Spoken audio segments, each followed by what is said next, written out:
Every fall, the air changes in the foothills of Tuolumne County. You can take that in, you can smell. I mean, it's just a musky, gamey odor.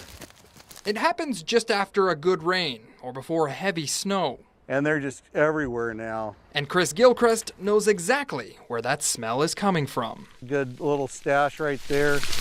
Ladybugs. Millions of them. You can almost hear them walking. To be more specific, they're lady beetles, the western convergent lady beetle. Oh God, they're all over me. Ladies. Chris has been coming to this area for 18 years. What are these ladies doing right now?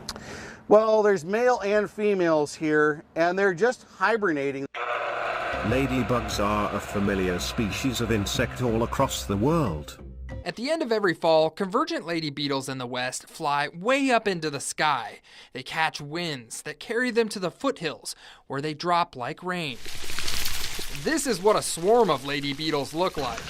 Millions of them. Chris shot this video back in 2009.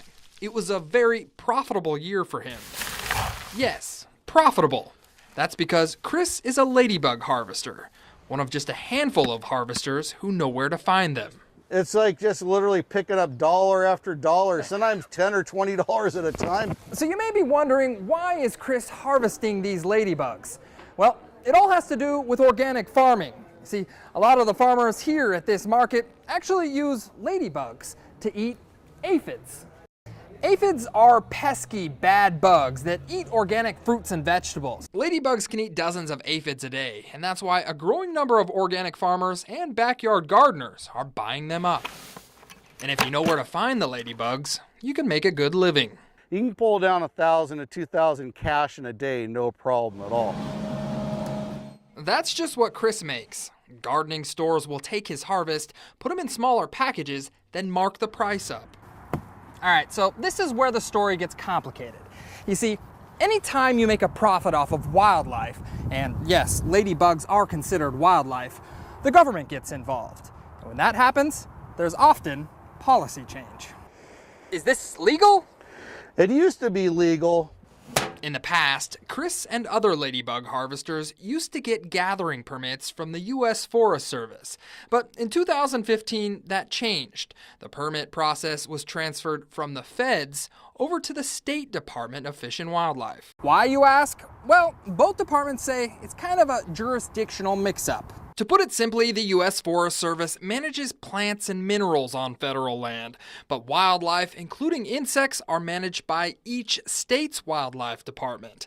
In the case for the ladybugs, the federal government was sort of permitting something that the state was supposed to permit. So here lies the new problem. California doesn't have a ladybug permit, but technically, it's against the law to commercially sell wildlife without a permit.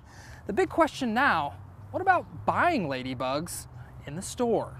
Right, you're buying poached wildlife. The California Department of Fish and Wildlife is serious about poaching, but in the case of the ladybugs... Poaching's a pretty strong term, and we don't use it except if it's enforceable.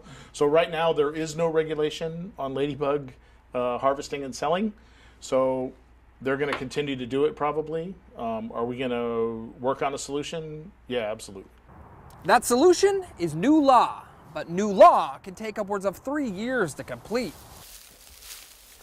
Chris is in a legal gray area, and that's why he's releasing all of this year's harvest.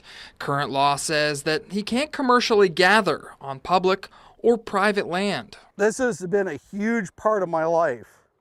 18 years up here and not able to do this anymore. All right, before we end this story, there's one more thing that I learned about the ladybug. They don't really hang around once you take them home. This is Master Gardener Colleen Rao. She says a number of studies, including this one by the USDA, show that ladybugs are not that effective. So you're saying if I buy ladybugs out of the package, put them in my garden, they don't really stay there? They will stay and they will eat, but then they will leave. Do you think it's worth buying lady beetles? I wouldn't. Regardless of scientific studies, the ladybug is a beneficial insect, and they do eat aphids and other pesky bugs. And Chris believes gardeners should have the choice to use them if they want. The ladybug collection / sale is a gray area. We would prefer that they don't, but we're not going to stop commerce. And we want to work with people. In the ladybug-filled mountains of Tuolumne County, John Bartel, ABC 10 News.